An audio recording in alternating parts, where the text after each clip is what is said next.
നിർത്തി പോകണമെന്ന് പലപ്പോഴും തോന്നിയിട്ടൊക്കെ ഉണ്ട്. ആ സമയത്തൊക്കെ എന്നെ മോട്ടിവേറ്റ് ചെയ്യുന്നത് ആക്ച്വലി ഈ ഒരു ഓപ്പർച്യൂണിറ്റിയാണ്. വൺസ് ഞാനിത് ക്ലിയർ ചെയ്ത് കഴിഞ്ഞാൽ പിന്നെ ഞാൻ തിരിഞ്ഞു നോക്കിയില്ലെങ്കിൽ കുഴപ്പമൊന്നുമില്ല. ഒരു ലൈഫിൽ വരുന്ന മാറ്റം. ലൈഫിന് സ്റ്റെബിലിറ്റി കിട്ടും. പക്ഷെ പിന്നീട് നമ്മുടെ ഫ്രണ്ട്സൊക്കെ ഈ എക്സാം എഴുതി അതിൽ ജോയിൻ ചെയ്ത് അവർക്ക് ജോലിയൊക്കെ ആയപ്പോൾ എനിക്കത് ഉള്ളിലൊരു റിഗ്രറ്റ് ആയി. കാരണം ഞാൻ ഇത്രയും നല്ലൊരു ചാൻസ് ഞാൻ മിസ് ചെയ്തു.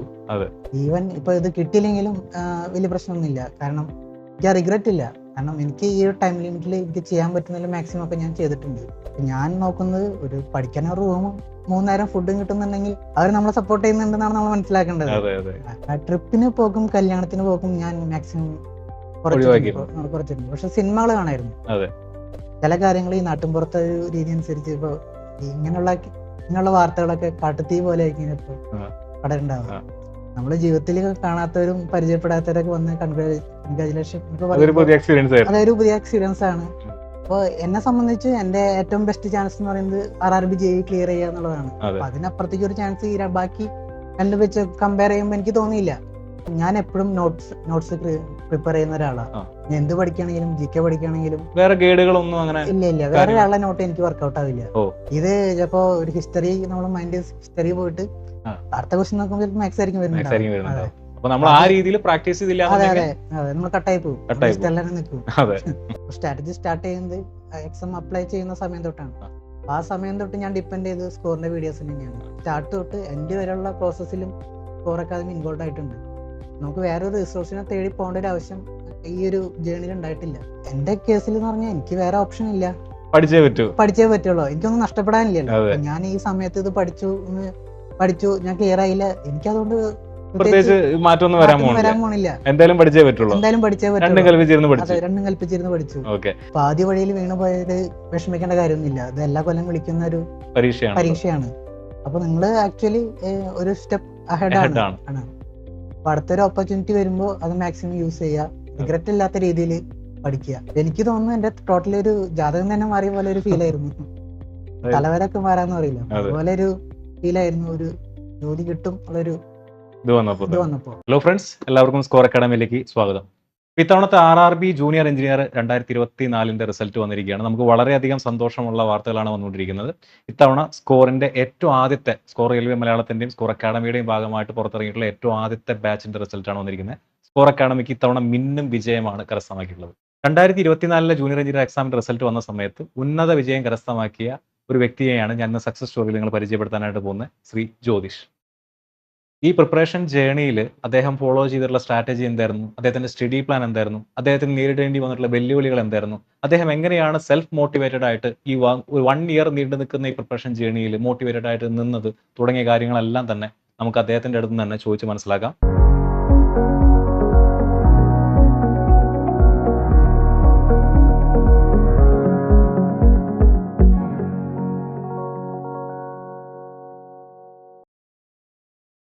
അപ്പൊ ആദ്യമേ തന്നെ RRB junior engineer exam 2024 crack ചെയ്ത ജ്യോതിഷിന് സ്കോർ ടീമിന്റെ ഭാഗ ഒരു കൺഗ്രാറ്റുലേഷൻസ്. Thank you. ജ്യോതിഷ്, നമ്മുടെ ഓഡിയൻസിന് വേണ്ടി ജ്യോതിഷിനൊന്ന് സെൽഫ് ഇൻട്രൊഡ്യൂസ് ചെയ്യാൻ പറ്റും? എൻ്റെ പേര് ജ്യോതിഷ്. ഞാൻ വരുന്നത് തൃശ്ശൂർ ജില്ലയിലെ കൊടകരയ്ക്കടുത്തുള്ള കാവനാട് എന്നൊരു സ്ഥലത്താണ്. വീട്ടിൽ അച്ഛൻ, അമ്മ, 2 ചേട്ടന്മാരുണ്ട്. ചേട്ടന്മാരും മാരീഡാണ്, സെറ്റിൽഡാണ്. ഞാൻ എഡ്യൂക്കേഷൻ BTech പഠിച്ചത് GC തൃശ്ശൂരിലാണ്, ട്രിപ്പിളിയിലായിരുന്നു. 2016 pass out. പിന്നെ GC തൃശ്ശൂരിൽ തന്നെ MTech ചെയ്തു. 2018 പാസ് ഔട്ട്. പവർ സിസ്റ്റത്തിലായിരുന്നു MTech ചെയ്തത്. അപ്പോൾ ജ്യോതിഷ് എങ്ങനെയാണ് ജൂനിയർ എഞ്ചിനീയർ എക്സാമിനെ പറ്റി മനസ്സിലാക്കി, ഇതിന്റെ അവസരങ്ങൾ, ഇതിന്റെ സാധ്യതകൾ എങ്ങനെയാണ് തിരിച്ചറിഞ്ഞത്? ഏറ്റവും ആദ്യം എന്നെ സംബന്ധിച്ച് ഞാൻ ആദ്യമായിട്ടല്ല RRB JEE എക്സാം എഴുതുന്നത്. ഇതിന് മുന്നേ എഴുതിയിട്ടുണ്ട്. 2019 ഇതുപോലെ നോട്ടിഫിക്കേഷൻ വന്നിട്ട് ഞാൻ അന്ന് എക്സാം അപ്ലൈ ചെയ്തിട്ടുണ്ട്, എക്സാം എഴുതിയിട്ടുണ്ട്. പക്ഷെ അന്ന് ഇന്ന് കാണുന്ന ഒരു എക്സ്പോഷർ ഒന്നും ഈ RRB എക്സാംസിന് ഇല്ല. അന്നൊരു ഗൈഡ് ലൈനോ പ്രിപ്പറേഷൻ സ്ട്രാറ്റജിയോ ഒന്നും ഇല്ലാതെയാണ് ഞാൻ എക്സാമിന് പോയത്. ചുമ്മാ പോയി എഴുതി. ഫസ്റ്റ് ഇയർ ക്ലിയർ ചെയ്തു. സെക്കൻഡ് ഇയർ പക്ഷെ കുറച്ച് നെഗറ്റീവ് വന്നുകൊണ്ട് അന്ന് ക്ലിയർ ആയില്ല. പക്ഷെ പിന്നീട് നമ്മുടെ ഫ്രണ്ട്സൊക്കെ ഈ എക്സാം എഴുതി അതിൽ ജോയിൻ ചെയ്ത് അവർക്ക് ജോലിയൊക്കെ ആയപ്പോൾ എനിക്കത് ഉള്ളിലൊരു റിഗ്രറ്റ് ആയി. കാരണം ഞാൻ ഇത്രയും നല്ലൊരു ചാൻസ് മിസ് ചെയ്തു. അങ്ങനെയാണ് 2024 RRB പറയുന്നത് ഇനി റെഗുലർ ആയിട്ട് RRB JEE എക്സാംസ് വരും എന്ന് പറയുന്നത്. എല്ലാ വർഷവും എക്സാം എല്ലാ വർഷവും കണ്ടക്ട് ചെയ്യുമെന്ന് പറയുന്നത്. എന്നെ സംബന്ധിച്ച് ഇതൊരു വലിയൊരു ഓപ്പർച്യൂണിറ്റി ആയിരുന്നു. അതെ. ഒരുപാട് ഒരു ചാൻസ് ഞാൻ കളഞ്ഞു. അതെ. അപ്പൊ ഇനി കളയാൻ തയ്യാറല്ല. സെക്കൻഡ് ടൈം ആണ് സെക്കൻഡ് ചാൻസ് ആണ് ശരിക്കും കിട്ടുന്നത്. അതെ. അപ്പൊ അത് മിസ് ചെയ്യരുതെന്നൊരു തീരുമാനം ആഗ്രഹം ഉണ്ടായിരുന്നു. ഉണ്ടായിരുന്നു. അതെ അതെ 2019 ജെയ് എഴുതി എന്ന് പറഞ്ഞു. അതെ അതെ അത് ക്ലിയർ ആയില്ല എന്ന് പറഞ്ഞു. 24 ജെയ് നമ്മളിപ്പോ ക്ലിയർ ആവുകയും ചെയ്തു. അതെ. ഇപ്പൊ ഈ 19, 24 5 വർഷത്തെ ഗ്യാപ്പ് ഉണ്ട്. ഈ ഒരു 24 അറ്റംപ്റ്റ് കൊടുത്തപ്പോ എന്താണ് 19 അറ്റംപ്റ്റിൽ നിന്നും പ്രധാനമായിട്ടും മാറ്റം വന്നത്, അല്ലെങ്കിൽ എന്താണ് പുതിയതായിട്ട് ചെയ്തത്? പുതിയതായിട്ട് ചെയ്തത് 2019 സെൽഫ് പ്രിപ്പറേഷൻ ആയിരുന്നു പറഞ്ഞല്ലോ. അതെ. അപ്പോൾ ഈ സെൽഫ് പ്രിപ്പറേഷനിൽ കുറച്ച് പ്രശ്നങ്ങളുണ്ട്. ഇപ്പോൾ അതിൽ പ്രധാന പ്രശ്നം ടൈമും റിസോഴ്സും വലിയൊരു പ്രശ്നമാണ്. അതെ. അന്ന് ഞാൻ ചെയ്തത് യൂട്യൂബിലൊക്കെ നോക്കി വീഡിയോ കണ്ട് നോട്ട്സ് ഒക്കെ എഴുതി അങ്ങനെയായിരുന്നു. അത് ടൈം എടുക്കുന്ന പ്രോസസ്സാണ്. മാത്രമല്ല ഇപ്പൊ നമ്മൾ സിലബസ് നോക്കി അതിന്റെ സബ്ജക്ട് തിരഞ്ഞെടുത്ത് സബ്ജക്ട് സെർച്ച് ചെയ്ത് അതിൽ ഏറ്റവും ബെസ്റ്റ് വീഡിയോ വേണം നമ്മൾ കണ്ടുപിടിക്കാനായിട്ട്, നോട്ട് എഴുതാനായിട്ട്. പ്രിപ്പയർ ചെയ്യാൻ വേണ്ടിയിട്ട്. അതെ. ചില ടോപ്പിക്സിൽ ചിലപ്പോൾ വീഡിയോ തന്നെ ഉണ്ടാവില്ല, അപ്പൊ സിലബസ് കവർ ചെയ്യാൻ പറ്റില്ല. പിന്നെ നമ്മൾ ബുക്ക് എടുത്ത് പഠിക്കാനാണ് നമ്മൾ ഉദ്ദേശിക്കുന്നതെങ്കിൽ പക്ഷെ അത് നമ്മൾ വായിച്ചു നോക്കി അതിന്റെ കൺസെപ്റ്റ് മനസ്സിലാക്കി നോട്ടൊക്കെ പ്രിപ്പയർ ചെയ്ത് വരുമ്പോൾ ഒരുപാട് ടൈം ആവും. ആക്ച്വലി ഒരു കോമ്പറ്റേറ്റീവ് എക്സാം പ്രിപ്പയർ ചെയ്യുമ്പോൾ ഇത്രയും സമയമൊന്നും ഉണ്ടാവില്ല. ടൈം വളരെ ഇമ്പോർട്ടന്റ് ആണ്. ഞാൻ വിചാരിച്ചു എന്തായാലും പൈസ പോയാലും കുഴപ്പമില്ല, കോച്ചിങ് തന്നെ പോവാം, ടൈം സേവ് ചെയ്യാം. അത്രയും ടൈം ക്വസ്റ്റ്യൻസും കൂടി ഇൻവെസ്റ്റ് ചെയ്യാമല്ലോ. ക്വസ്റ്റ്യൻസ് കുറച്ചുകൂടി കാണാം, എക്സാംസുകൾ എഴുതാം. അത് എല്ലാം കൊണ്ട് ഒരു കോച്ചിങ് പോകുന്നത് നല്ലതാണെന്നൊരു തോന്നല് തുടക്കം തൊട്ടുണ്ടായിരുന്നു 24 പ്രിപ്പറേഷനകത്ത്. അതെ. ഇത് നമ്മള് ഇവിടെ നമ്മുടെ സ്കോറിന്റെ വീഡിയോസ് കാണുന്ന കുട്ടികളുടെ അടുത്ത് നമ്മൾ സ്ഥിരമായിട്ട് പറയുന്ന കാര്യമാണ്. സ്കോറിന്റെ എന്നല്ല, ഏത് കോഴ്സ് ആണെങ്കിലും പർച്ചേസ് ചെയ്ത് നിങ്ങളൊരു മത്സര പരീക്ഷയ്ക്ക് തയ്യാറെടുക്കുന്ന കുട്ടികളാണെന്നുണ്ടെങ്കിൽ ഈ പറഞ്ഞ പോലെ ഒരു കോഴ്സ് കറക്റ്റ് ആയിട്ട് എടുത്ത് അതിന് സിസ്റ്റമാറ്റിക് ആയിട്ട് ഒരു സ്റ്റഡി പ്ലാനോട് കൂടെ സമീപിച്ചാൽ മാത്രമേ നിങ്ങൾക്ക് ഒരു കോമ്പറ്റേറ്റീവ് എക്സാം ക്ലിയർ ചെയ്യാനായിട്ട് പറ്റുള്ളൂ. ജ്യോതിഷിന്റെ എക്സാമ്പിൾ ഇപ്പൊ നമുക്ക് അത് തന്നെയാണ് പറയുന്നത്, അല്ലെ? അപ്പൊ 2019 ഒരു പരാജയം നേരിട്ടു. അതിനെ മറികടന്നുകൊണ്ട് 2024 എക്സാമിന് ഒരു പുതിയ സ്ട്രാറ്റജി ആയിട്ട് സമീപിച്ചു. ആ സമീപനം വിജയം കണ്ടു. അപ്പൊ ഈ 2024 ജെയ് ഒരു പ്രത്യേക സ്ട്രാറ്റജിയിലൂടെയാണ് മുന്നോട്ട് പോയെന്ന് പറഞ്ഞല്ലോ. ആ സ്ട്രാറ്റജി എന്താണെന്നുള്ളത് നമ്മുടെ ഓഡിയൻസിന് വേണ്ടി ഒന്ന് ചുരുക്കി പറയാൻ പറ്റും? സ്ട്രാറ്റജി എന്ന് പറയുമ്പോൾ നമ്മൾ എക്സാം അപ്ലൈ ചെയ്യുന്ന സമയം തൊട്ട് തന്നെ സ്ട്രാറ്റജി സ്റ്റാർട്ട് ചെയ്യായിരുന്നു.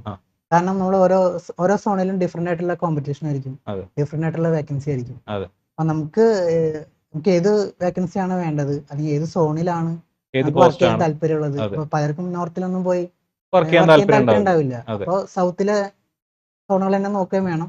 എന്നാൽ കോമ്പറ്റീഷൻ കുറവുള്ളത് ചിലർ പ്രിഫർ ചെയ്യും, ചിലർ പോസ്റ്റുകളായിരിക്കും പ്രിഫർ ചെയ്യുക. നമ്മുടെ പ്രിഫറൻസ് ഏതാണെന്ന് ആദ്യം തീരുമാനിക്കണം. എന്നെ സംബന്ധിച്ച് ഞാൻ ചെന്നൈ ആണ് പ്രിഫർ ചെയ്തത്. അതിന് കാരണം അവിടുത്തെ വേക്കൻസീസും പിന്നെ സൗത്ത് സോണിലാണ്. അപ്പോൾ കേരളം, ചെന്നൈയും പിന്നെ സദേൺ റെയിൽവേയുടെ അണ്ടറിൽ വരുന്നതാണ്. അപ്പൊ ആദ്യം തൊട്ടേ ഈ സ്ട്രാറ്റജീസ് അപ്ലൈ ചെയ്തിരുന്നു. പിന്നെ എക്സാമിന്റെ കാര്യം പറയുമ്പോൾ പ്രധാനമായിട്ട് 2 ടയറാണുള്ളത്. ഫസ്റ്റ് ടയർ ഉണ്ട്, സെക്കൻഡ് ടയർ ഉണ്ട്. ഫസ്റ്റ് ടയറിൽ നോൺ ടെക്നിക്കൽ മാത്രം മതി. സെക്കൻഡ് ടയറിൽ ടെക്നിക്കലും വേണം, നോൺ ടെക്നിക്കലും വേണം. എന്നെ സംബന്ധിച്ച് ഞാൻ കേരള PSCയുടെ സബ് പോലുള്ള എക്സാംസുകളൊക്കെ മുന്നേ എഴുതിയിട്ടുണ്ട്. അപ്പൊ അതിന് കുറച്ചൊക്കെ പ്രിപ്പയർ ചെയ്തിട്ടുണ്ട്. അപ്പൊ അതുകൊണ്ട് ഒരു ടെക്നിക്കൽ സൈഡിൽ ഒട്ടും ബാക്ക്ഗ്രൗണ്ട് ഇല്ലാത്ത ഒരാളല്ല. കുറച്ച് കാര്യങ്ങൾ എനിക്ക് അറിയാം, കുറച്ച് നോട്ട്സ് എൻ്റെ ഉണ്ട്, ടെക്നിക്കലായിട്ട് ബന്ധപ്പെട്ട നോട്ട്സ് എൻ്റെ ഉണ്ട്. അപ്പോൾ ഫസ്റ്റ് ഇയറിൽ ഞാൻ പ്രിഫറൻസ് അല്ലെങ്കിൽ ഫോക്കസ് ചെയ്ത് നോൺ ടെക്നിക്കലിനാണ്. അതായത് എക്സാമിന്റെ പ്രിപ്പറേഷൻ സ്റ്റാർട്ട് ചെയ്തപ്പോൾ കൂടുതൽ ഫോക്കസ് കൊടുത്തത് ആദ്യം ടയർ 1-നാണ് പ്രിഫറൻസ് കൊടുത്തത്. അത് ജ്യോതിഷിന് ടെക്നിക്കൽ ബാക്ക്ഗ്രൗണ്ട് ഉള്ളത് കൊണ്ടാണ്, അല്ലെങ്കിൽ സബ് എഞ്ചിനീയർ പോലുള്ള എക്സാമിന് പഠിച്ചത് കൊണ്ടാണ്. ഇപ്പൊ നമ്മുടെ ഈ ഓഡിയൻസ് കാണുന്ന അല്ലെങ്കിൽ കാണുന്ന കുട്ടികളിൽ പലരും ചിലപ്പോൾ അങ്ങനെ ഒരു ടെക് ചിലപ്പോൾ പഠിച്ചതിന് ശേഷം വേറെ ജോലിക്ക് പോയിട്ടുള്ള കുട്ടികളായിരിക്കാം, അല്ലെങ്കിൽ ടെക് ചിലപ്പോൾ അത്രയും സൗണ്ട് ആണോ നിർബന്ധമില്ല. അപ്പൊ അങ്ങനെയുള്ള ഒരു പ്രിപ്പറേഷൻ തുടങ്ങുമ്പോൾ രണ്ടും ഒരുമിച്ച് തന്നെ പഠിച്ചു തുടങ്ങണ്ടേ? ശരിക്കും അതാണ് നല്ലത്. ഇനിയിപ്പോൾ അതല്ല, ഡിഫറെന്റ് ആണ്, ഒരു നോളജ് ഡിഫറെന്റ് ആണെങ്കിൽ അതിനനുസരിച്ച് നമ്മൾ അഡാപ്റ്റഡ് ആവണം. അങ്ങനെയാണ് നമുക്ക് ഏറ്റവും നല്ലത്. ഇപ്പോൾ RRBയുടെ കേസ് പറയുകയാണെങ്കിൽ RRB ടയർ 1 എക്സാം കഴിഞ്ഞ് റിസൾട്ട് വന്ന് അധികം സമയമൊന്നും കിട്ടില്ല സെക്കൻഡ് ടയറിന് പ്രിപ്പയർ ചെയ്യാൻ. ഇപ്പൊ കഴിഞ്ഞ വർഷം എന്നാണെന്നുണ്ടെങ്കിൽ എനിക്ക് തോന്നുന്നു ഡിസംബറിൽ എക്സാം ടയർ 1 കഴിഞ്ഞ് ടയർ 2 എക്സാം വന്നത് ഏപ്രിൽ ആയപ്പോഴേക്കും ടയർ 2 എക്സാം 3 മാസം സമയമുള്ളൂ. 3 മാസത്തിൽ സിലബസ് കവർ ചെയ്യാന്ന് പറയുന്നത് എളുപ്പമുള്ള കാര്യമല്ല, ബുദ്ധിമുട്ടാണ്. ഇപ്പൊ ടെക്നിക്കല് ഇപ്പൊ നോൺ ടെക്കിനാണ് ഫോക്കസ് കൊടുത്തതെന്ന് പറഞ്ഞു, ആദ്യം CBT 1-നാണ് ഫോക്കസ് കൊടുത്തതെന്ന് പറഞ്ഞു. അപ്പം ടെക്നിക്കൽ ബാക്ക്ഗ്രൗണ്ട് ഉള്ള ഒരു കുട്ടിയെ സംബന്ധിച്ചിടത്തോളം ഈ നോൺ ടെക്നിക്കൽ പഠിച്ചെടുക്കാൻ പറ്റുമോ? അത് ഒരുപാട് പേർക്കുള്ള സംശയമാണ്. അത് അങ്ങനെ ഡൗട്ട് വിചാരിക്കേണ്ട കാര്യമൊന്നുമില്ല. അപ്പോൾ പൊതുവേ നമ്മൾ നോക്കുകയാണെങ്കിൽ RRBയുടെ നോൺ ടെക്നിക്കൽ സൈഡ് കുറച്ച് എളുപ്പമാണ്. പ്രത്യേകിച്ച് BTech ഉള്ളവർക്ക് ഈ മാത്സും റീസണിങ്ങും ഒക്കെ അത്ര ബുദ്ധിമുട്ടുണ്ടാവില്ല.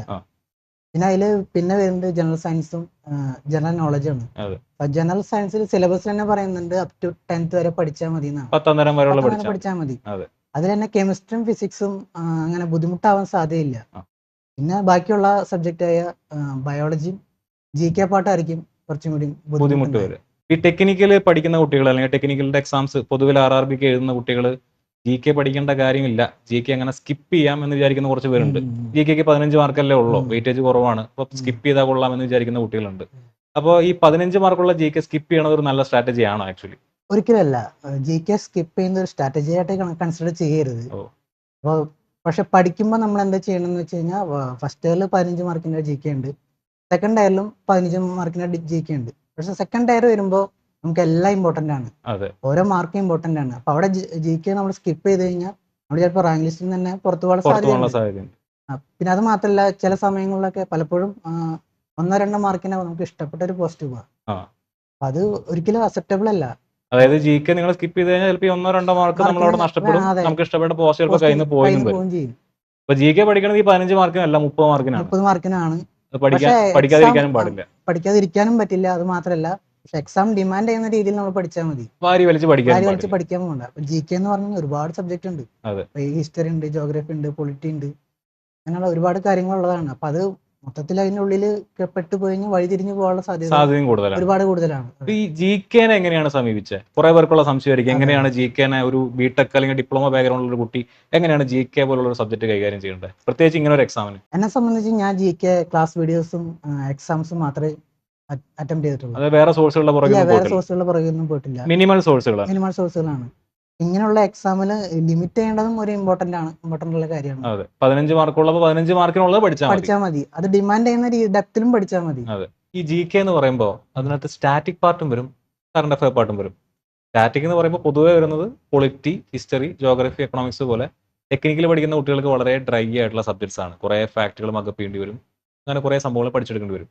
ഈ സബ്ജക്റ്റുകൾ എങ്ങനെ ഇൻട്രസ്റ്റിംഗ് ആക്കി എടുത്തത്? എങ്ങനെയായിരുന്നു ആ സബ്ജക്റ്റുകളുടെ അടുത്തുള്ള അപ്രോച്ച് എന്ന് പറയുന്നത്? ടെക്നിക്കൽ സൈഡ് എനിക്ക് വലിയ കുഴപ്പമില്ല, കാരണം അതിന്റെ ബാക്ക്ഗ്രൗണ്ട് ഉണ്ട്. GK പോലുള്ള സബ്ജക്ട് വരുമ്പോൾ ആക്ച്വലി അത് ഡ്രൈ ആണ്. അപ്പോൾ എനിക്കിങ്ങനെ ഒരുപാട് ഫാക്റ്റുകൾ പഠിച്ചു വെക്കാന്ന് പറഞ്ഞാൽ ബുദ്ധിമുട്ടാണ്. അപ്പൊ അത്രയും മെമ്മറി പവർ ഒന്നും ഇല്ലാത്ത ഒരാളാണ് ഞാൻ.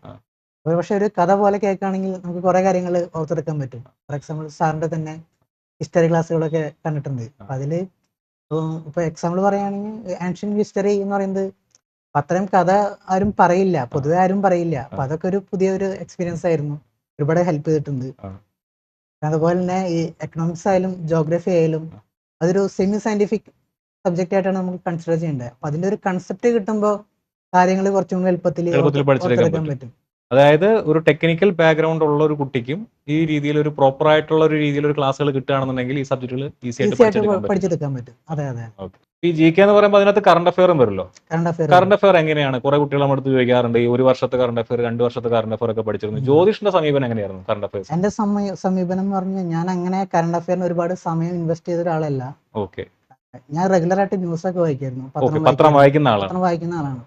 അപ്പോൾ വായിക്കുമ്പോൾ നമുക്കറിയാം ഒരു എക്സാമിന് ചോദിക്കാൻ സാധ്യതയുള്ള ഏരിയകൾ ഏതൊക്കെയാണെന്നുള്ളത് നമുക്കറിയാലോ. അപ്പോൾ ആ രീതിയിലാണ് കണ്ടിട്ടുണ്ട്. അതെ, ആ രീതിയിൽ നമ്മൾ ന്യൂസ് വായിക്കുമ്പോൾ ചിലപ്പോൾ നമ്മൾ ഫീഡ് ചെയ്യും മെമ്മറിയിൽ തന്നെ. ഇപ്പൊ അതല്ലെങ്കിൽ നമുക്ക് എന്തെങ്കിലും മന്ത്ലി ഉള്ള കമ്പൈലേഷൻസ് ഒക്കെ കിട്ടുകയാണെങ്കിൽ അത് വായിച്ചു നോക്കാറുണ്ട്. പക്ഷെ ഇതിന് വേണ്ടിയിട്ട് ഒരു ടൈം ഇൻവെസ്റ്റ് ചെയ്യാറില്ല. അതാണ് കറണ്ട് അഫയറിന്റെയും GKയുടെയും കാര്യത്തിൽ. GK ഒരിക്കലും സ്കിപ്പ് ചെയ്തെന്നാണ് പറയുന്നത്. നമ്മുടെ ഈ RRB ജൂനിയർ എഞ്ചിനീയർ എക്സാമിന്റെ ടയർ 1 നോൺ ടെക്നിക്കൽ ആണല്ലോ, 100 മാർക്കിന്റെ. ഈ നോൺ ടെക് നിങ്ങൾക്ക് വേറെ എവിടെയെങ്കിലും ഉപകാരത്തിൽ വന്നിട്ടുണ്ടോ? ജോയിഷ് ഇത് വെച്ചുകൊണ്ട് വേറെ ഏതെങ്കിലും പരീക്ഷകൾ എഴുതിയിട്ടുണ്ടോ? Non tech ഉപകാരപ്പെട്ടിട്ടുണ്ട്. ഇത്തവണത്തെ NTPC എഴുതാൻ പറ്റിയിട്ടുണ്ട്. പിന്നെ കേരള PSCയുടെ എന്തോ സെക്രട്ടേറിയറ്റ് അസിസ്റ്റന്റ് അതിന്റെ പ്രിലിംസ് ക്വാളിഫൈ ആയതെന്ന് പറഞ്ഞു. അതെ, അതായത് ബിടെക് പഠിച്ചിട്ടുള്ള ഒരാൾക്ക് ഈ പറഞ്ഞ JEക്ക് വേണ്ടി പ്രിപ്പയർ ചെയ്ത നോൺ ടെക്കിന്റെ ബലത്തിൽ നിങ്ങൾക്ക് സെക്രട്ടേറിയറ്റ് അസിസ്റ്റന്റ് പോലുള്ള ഒരു പരീക്ഷ വരെ ക്ലിയർ ചെയ്യാൻ പറ്റുന്നുണ്ടെന്നാണ് പറയുന്നത്. കുറച്ചുകൂടെ ഒന്ന് ഉഷാറായിട്ട് പഠിച്ചാൽ ക്ലിയർ ചെയ്യാവുന്നതാണ്. അതെ, അപ്പൊ നോൺ ടെക് ഒരിക്കലും പഠിക്കുന്ന ഒന്നും വെറുതെ ആയി പോവില്ല.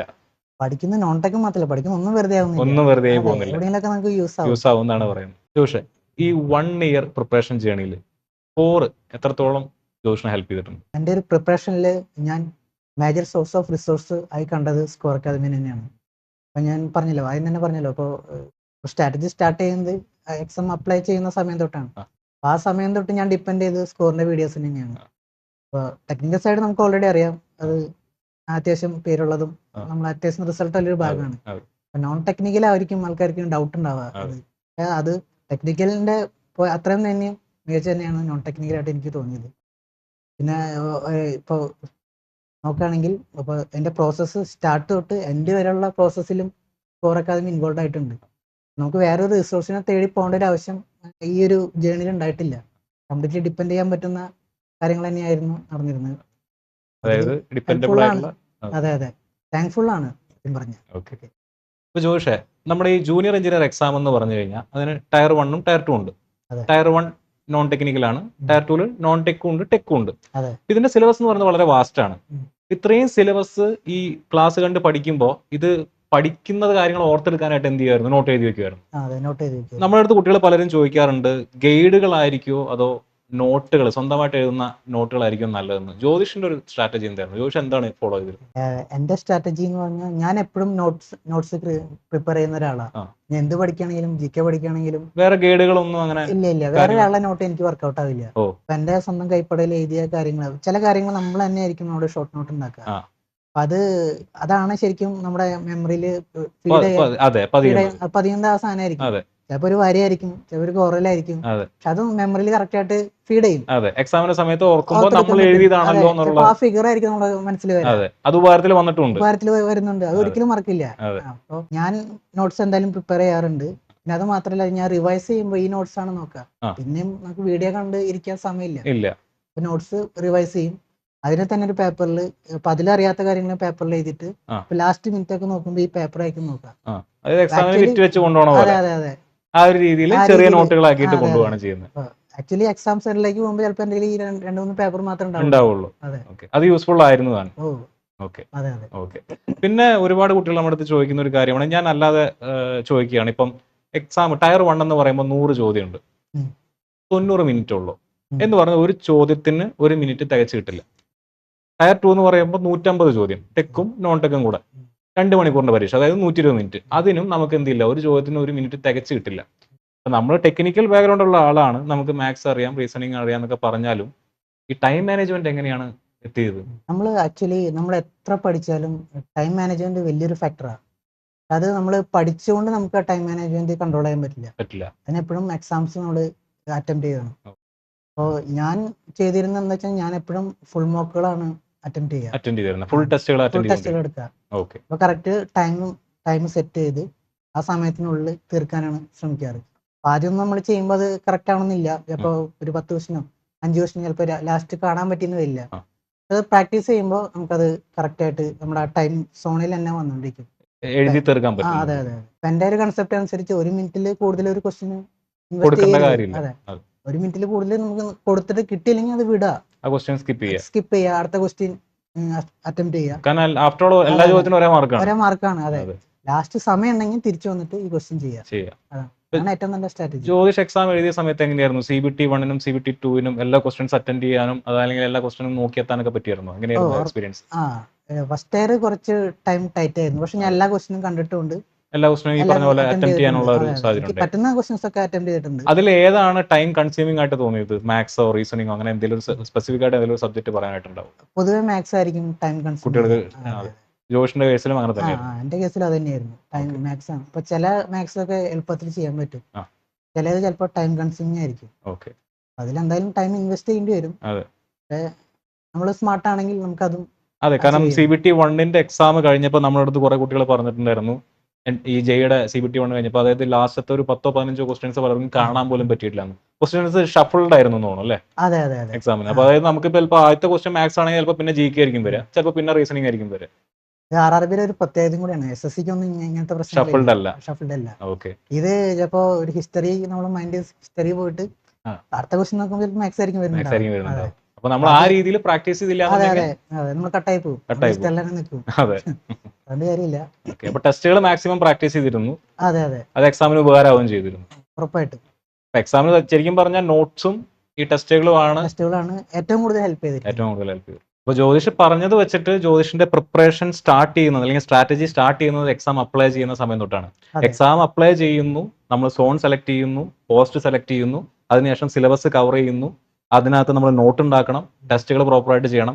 ഇത്രയും കാര്യങ്ങൾ ഒരു അടക്കം ചിട്ടയോടും കൂടെ ചെയ്താൽ മാത്രമാണ് ഈ ഒരു കോമ്പറ്റേറ്റീവ് എക്സാമിന് നമുക്ക് ഇത് ക്രാക്ക് ചെയ്യാൻ പറ്റുള്ളൂ എന്നുള്ളതാണ് നമുക്ക് ജ്യോതിഷിന്റെ ഒരു എക്സാമ്പിളിൽ നിന്നും ഇതിനകത്ത് നിന്ന് മനസ്സിലാക്കി എടുക്കാനായിട്ട് പറ്റുന്നത്. അത് മാത്രമല്ല, ഇത് RRB മാത്രം സ്ട്രാറ്റജി അല്ല, എല്ലാ എക്സാമിനും ഇതേ സ്ട്രാറ്റജി തന്നെയാണ് യൂസ് ചെയ്യേണ്ടത്. ജ്യോതിഷ്, ജൂലൈയിലാണ് എക്സാമിന്റെ നോട്ടിഫിക്കേഷൻ വന്നത്.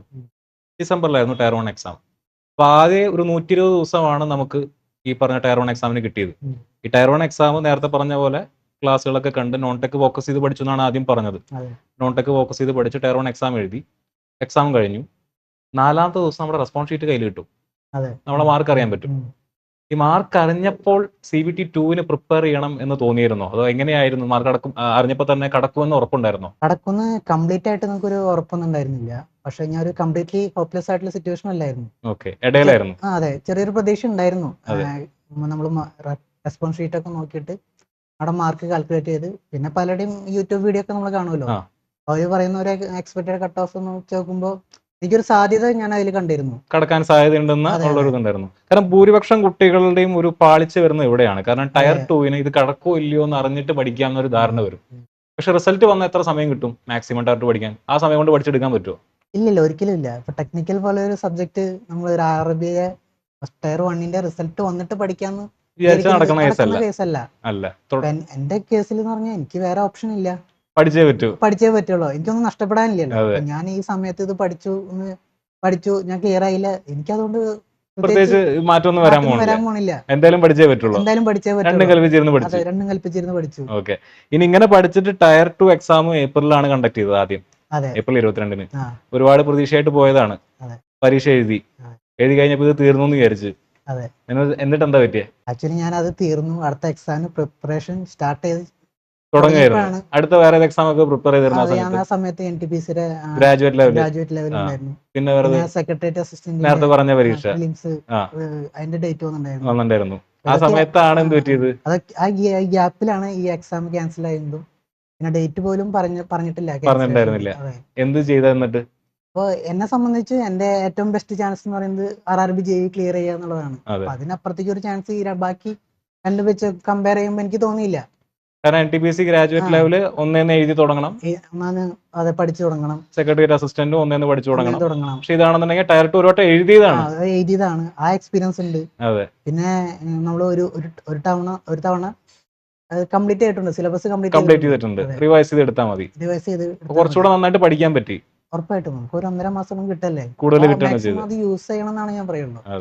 ഞാൻ അതാണ് ശ്രമിച്ചിരുന്നത്. ആ സമയം മൊത്തം റിവിഷനാണ് ചെയ്തിരുന്നത്, കൂടുതലായിട്ട് ഒന്നും വേറെ പ്രത്യേകിച്ചൊന്നും പഠിച്ചില്ല. അപ്പുറത്തെ ഈ പറഞ്ഞ സെക്രട്ടേറിയറ്റ് അസിസ്റ്റന്റ് പോലുള്ള ഒരു എക്സാം, ഗ്ലാമറസ് ആയിട്ടുള്ള ഒരു ജോബ് എടുക്കുന്നു, NTPC ഗ്രാജുവേറ്റ് ലെവലിൽ ഒരുപാട് സാധ്യതകൾ എടുക്കുന്നു. അത് കംപ്ലീറ്റ്ലി വേണ്ടെന്ന് വിചാരിച്ചിട്ട് ഈ പറഞ്ഞ ടെക്നിക്കൽ ഫോക്കസ് ചെയ്ത് പഠിക്കാനായിട്ട് തീരുമാനിച്ചു. നമ്മൾ അങ്ങനെ സ്വിച്ച് ചെയ്ത് നമ്മൾ ഒരിക്കലും ഒരു എക്സാം ക്ലിയർ ചെയ്യാൻ പറ്റില്ല. കറക്റ്റ് ആയിട്ട് ഫോക്കസ് ചെയ്ത് പഠിക്കണം. നമ്മളൊരു എക്സാമും നമ്മൾ ഫോക്കസ് ചെയ്യുന്നുണ്ടെങ്കിൽ കംപ്ലീറ്റ് എഫോർട്ട്, നമ്മുടെ ടൈമും മണിയും നമ്മുടെ എഫോർട്ടും എല്ലാം അതിൽ തന്നെ ഇൻവെസ്റ്റ് ചെയ്യേണ്ടത്, എങ്കിൽ മാത്രമേ എക്സാം ക്ലിയർ ചെയ്യാനായിട്ട് പറ്റുള്ളൂ. അതെ, ഇത് മറ്റൊരു പാഠമാണ് കുട്ടികളെ. അതായത് നിങ്ങളുടെ മുന്നിൽ ഒരുപാട് അവസരങ്ങൾ വരും, പല എക്സാംസും ഒരേ സമയത്ത് വിളിക്കാം. NTPC ഗ്രാജുവേറ്റ് ലെവലും സെക്രട്ടേറിയറ്റ് അസിസ്റ്റന്റ് എക്സാം ഒക്കെ ക്ലിയർ ചെയ്യാമായിരുന്നു വേണമെങ്കിൽ, നമുക്കറിയില്ല. പക്ഷെ അവിടെ ഒരു തീരുമാനമെടുത്ത് തനിക്ക് ബെസ്റ്റ് ചോയ്സ് ഇതാണെന്ന് ഉറപ്പിച്ച് അതിന്റെ പുറകെ പോവാണ് ജോഷി ചെയ്തത്. അതെന്തായാലും ഈ പറഞ്ഞ പോലെ പച്ച കണ്ടു അല്ലേ? അതെ, എല്ലാം നല്ല രീതിയിൽ വന്നു. എൻഡ് ഓഫ് ദ ഡേ നോക്കുമ്പോൾ റിസൾട്ട് പോസിറ്റീവ് ആണ്. അതെ, ഫേവറബിൾ ആണ്. ഈ കഴിഞ്ഞ കൊല്ലത്തെ റിക്രൂട്ട്മെന്റ് പ്രോസസ്സിൽ നോട്ടിഫിക്കേഷൻ ഇട്ടിട്ട് ഏകദേശം CBT 2 എക്സാം, അതായത് ക്യാൻസൽ ചെയ്തില്ല എന്നുണ്ടെങ്കിൽ ഏപ്രിൽ മാസത്തിൽ കൺക്ലൂഡ് ചെയ്യായിരുന്നു. അതായത് ഏകദേശം 9 മാസത്തോളം നീണ്ടു നിൽക്കുന്ന ഒരു പ്രക്രിയയാണ് ഈ പ്രിപ്പറേഷൻ പ്രോസസ് എന്ന് പറഞ്ഞാൽ. എപ്പോഴും നിർത്തി പോകണമെന്ന് പലപ്പോഴും തോന്നിയിട്ടൊക്കെ ഉണ്ട്. ആ സമയത്തൊക്കെ എന്നെ മോട്ടിവേറ്റ് ചെയ്യുന്നത് ആക്ച്വലി ഈ ഒരു ഓപ്പർച്യൂണിറ്റിയാണ്. വൺസ് ഞാനിത് ക്ലിയർ ചെയ്ത് കഴിഞ്ഞാൽ പിന്നെ ഞാൻ തിരിഞ്ഞു നോക്കിയില്ലെങ്കിൽ കുഴപ്പമൊന്നുമില്ല, ഒരു ലൈഫിന് സ്റ്റെബിലിറ്റി കിട്ടും. എല്ലാ അർത്ഥത്തിലും, ഫിനാൻഷ്യലായാലും ജോബ് സെക്യൂരിറ്റിയിലായാലും എല്ലാത്തിലും ഒരു സ്റ്റെബിലിറ്റി കിട്ടും.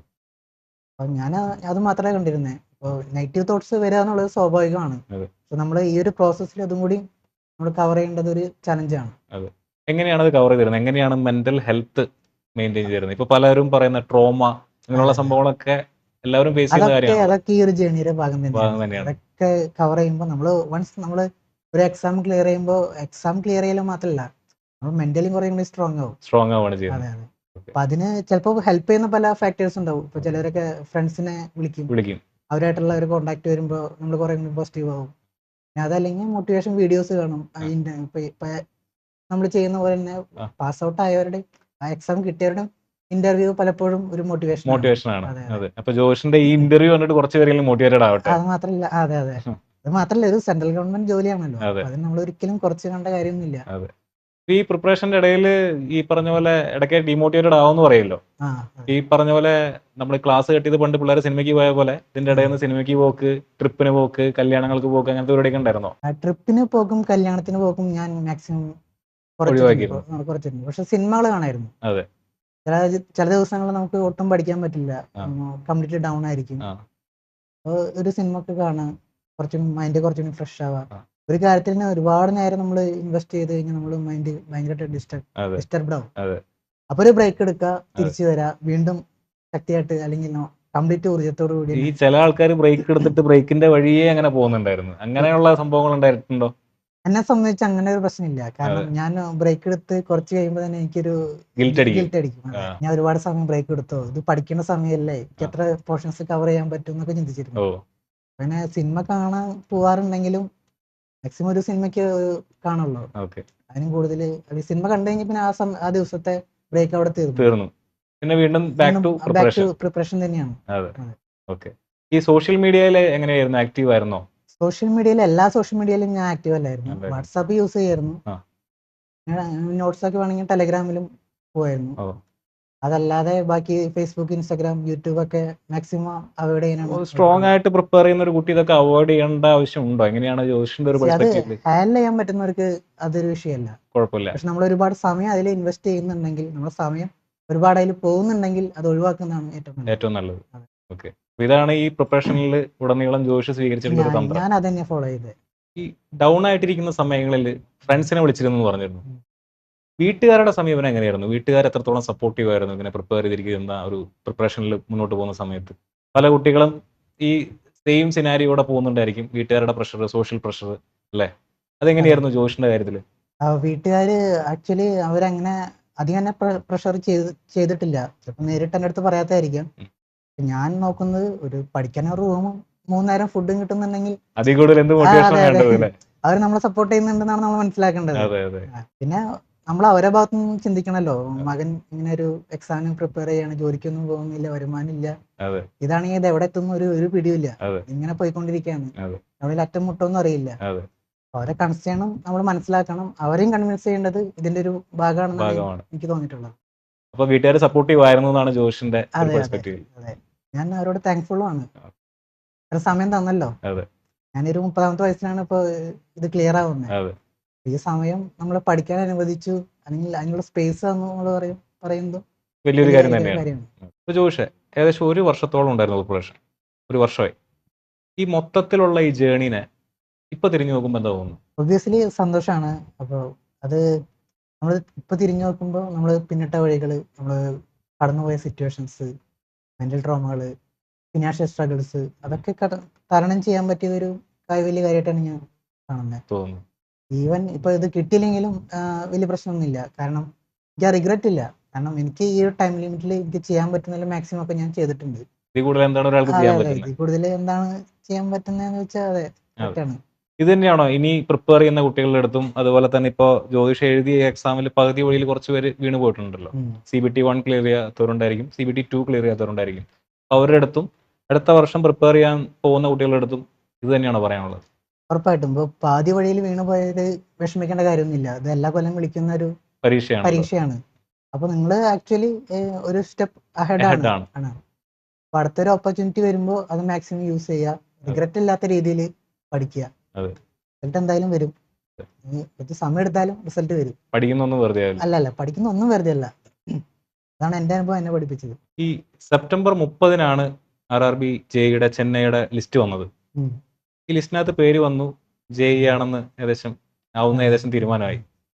ഈ JEE ആവുന്നതിന് മുന്നേ, ജൂനിയർ എഞ്ചിനീയർ ആവുന്നതിന് മുന്നേ ശേഷവുമുള്ള ജീവിതത്തിൽ വന്ന മാറ്റം എന്താണ്? ആക്ച്വലി ഞാൻ താമസിക്കുന്ന ഒരു ഗ്രാമത്തിലാണ്.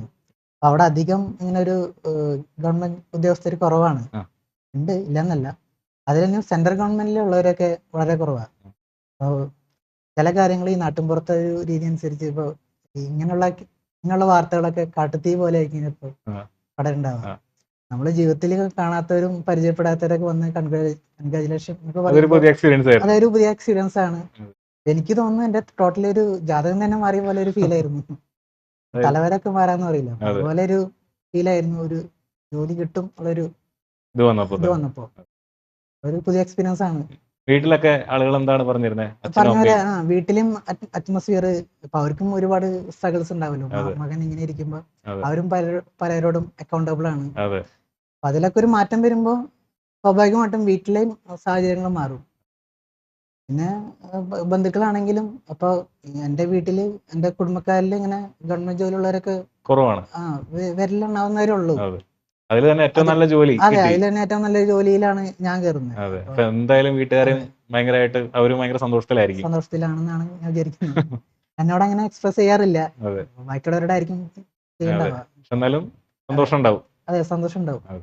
നിങ്ങൾക്ക് ശരിയായ സ്ട്രാറ്റജി ഉണ്ടെങ്കിൽ, ശരിയായ സ്റ്റഡി പ്ലാൻ ഉണ്ടെങ്കിൽ, നോട്ടുകൾ തയ്യാറാക്കാനും ടെസ്റ്റുകൾ അറ്റൻഡ് ചെയ്യാനും നിങ്ങൾ തയ്യാറാണെങ്കിൽ, ഒരു വർഷത്തോളം നീണ്ടു നിൽക്കുന്ന റിക്രൂട്ട്മെന്റ് പ്രോസസ്സിലുടനീളം മോട്ടിവേറ്റഡ് ആയിട്ടിരിക്കാൻ നിങ്ങൾ തയ്യാറാണെന്നുണ്ടെങ്കിൽ, നിങ്ങളുടെ മുന്നിലേക്ക് വീണ് കിട്ടുന്ന ചോയ്സുകളിൽ നിന്നും യഥാർത്ഥ അവസരം കണ്ടെത്തി പ്രിപ്പയർ ചെയ്ത് മുന്നോട്ട് പോകാൻ നിങ്ങൾ സജ്ജരാണെന്നുണ്ടെങ്കിൽ, ഏത് സാഹചര്യത്തിൽ നിന്നും വന്നവരാണെങ്കിലും നിങ്ങൾക്ക് ലക്ഷ്യത്തിൽ എത്തിച്ചേരാൻ സാധിക്കുമെന്നാണ് ജ്യോതിഷിന്റെ ഇന്റർവ്യൂവിൽ നിന്ന് നമുക്ക് മനസ്സിലാക്കാനായിട്ട് സാധിക്കുന്നത്. ഈ രീതിയിൽ പ്രിപ്പയർ ചെയ്യാൻ നിങ്ങൾ തയ്യാറാണെങ്കിൽ അടുത്ത സക്സസ് സ്റ്റോറിയിൽ നിങ്ങളും ഉണ്ടായിരിക്കും.